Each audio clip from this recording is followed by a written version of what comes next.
अस्सलाम वालेकुम जी। मेरा नाम मोहम्मद अफजल है। ये मेरियां 5 दोहतियां जे। बच्ची मेरी फौत हो गई है। असी मियाँ बीवी बड़े मुश्किल नाल इन्हां दा टाइम गुजारने पे। वो 15 महीने हो गए ने छड्ड के कंजर नस गया प्यो जी। असी हुण जे बड़ी मुश्किल नाल तुहानूं पता लाज जिकन देन, लेकिन अल्लाह करे दा ते पाली जाणदियां जो अल्लाह दा अमर होवे। जी 15 महीने हो गए ने, बच्ची साडी फौत हो गई है ते प्यो भी छड्ड के इन्हां टुर गए है।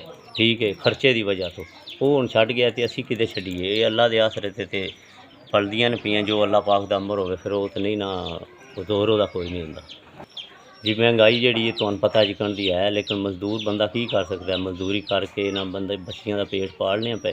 अगों ईद भी आ गई है तो इन्हां ने कपड़ा भी लैना, 100 शै लैनी हुंदी ते लेकिन वेख लो तुसीं जिकन दे हालात ने। ते हिम्मत नहीं हारनी असां, इंशाअल्लाह अल्लाह पाक खैर कीती ते पल जाणगियां धीआं दा ताने दुआ देणगे। ठीक है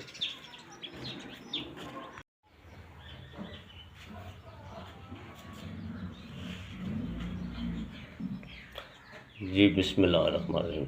जनाब तुहाडी 10,000 रुपया सानूं मदद पहुँच गई बच्चियां वास्ते।